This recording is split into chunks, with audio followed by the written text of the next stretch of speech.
अस्सलाम वालेकुम हमजा भाई। वालेकुम सलाम जान से भाई। क्या आप जानते हैं कि किस लिए छुट्टी है?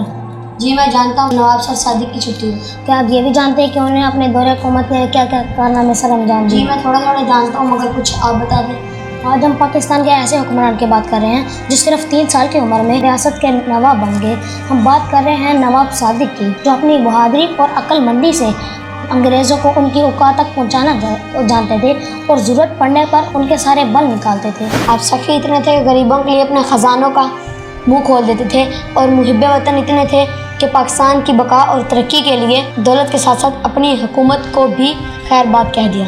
आज हम आपको पाकिस्तान के ऐसे हीरो की मालूमात दे रहे हैं जो आज की नस्ल को मालूम ही नहीं।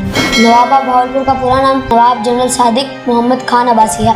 आप 29 सितंबर 1904 को रियासत भावलपुर के मशहूर और तारीखी मकाम डड़ावर में पैदा हुए। जब आप 3 साल के थे तो आपके वालिद इंतकाल कर गए। अपने वालिद की इकलौती औलाद होने की वजह से आप हिंदुस्तान की दूसरी बड़ी रियासत भावलपुर के नवाब बने। इनके जवान होने तक एक कौंसिल ने तमाम इंतजाम हासिल किए और 15 साल की उम्र में उन्होंने एंग्लो अफगान वार में भी हिस्सा लिया और कमांडर के तौर पर अपने फौजियों को भी कमांड करते रहे। इसके साथ साथ इन्होंने लंदन में अपनी आला तालीम जारी रखी और वहाँ के मुख्तलिफ ममालिक का दौरा भी किया। वहाँ की रोल्स रॉयल गाड़ियों से मोहब्बत हो गई, जो उस ज़माने की सबसे महंगी कार थी। आप शोरूम में एक आम शख्स की तरह गए और उन्होंने अपनी गाड़ियों की कीमत का पूछा तो उन्होंने कहा ये सिर्फ नवाब लोग ही खरीद सकते हैं। तो अगले दिन वो अपने कीमती लिबास में और उन्होंने कहा ये 6 की 6 गाड़ियाँ मैं ख़रीदना चाहता हूँ। उन्होंने उनके 6 की 6 गाड़ियाँ खरीद ली, लेकिन उनका मकसद ये नहीं था कि ये 6 की 6 गाड़ियाँ खरीद लें, बल्कि उनका मकसद तो उनको सबक सिखाना था।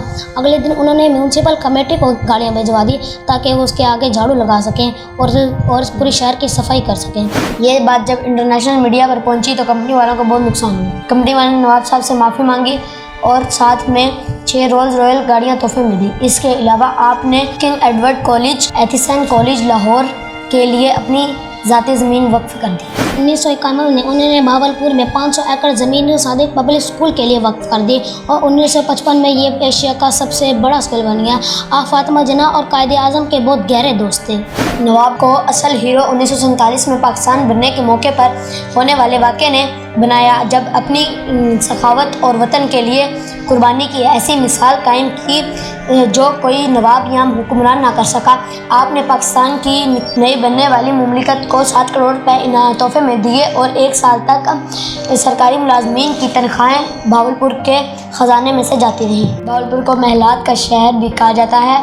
विक्टोरिया अस्पताल, एसी कॉलेज और इस्लामिया यूनिवर्सिटी भी नवाब सादिक की निशानियाँ हैं। पाकिस्तान के ये नवाब सादिक 24 मई 1966 को लंदन में इंतकाल कर गए, लेकिन आज भी बहुत कम लोग इनकी शख्सियत को जानते हैं। अब जाते हुए रेत में हमारे लिए अपने कदमों के निशान छोड़ गए। बकौल शायर, अजीम लोग रोज़ाना पैदा नहीं होते, अजीम लोग रोज़ाना पैदा नहीं होते, बनिए नू इंसान को सदियों तक इंतज़ार करना पड़ता है।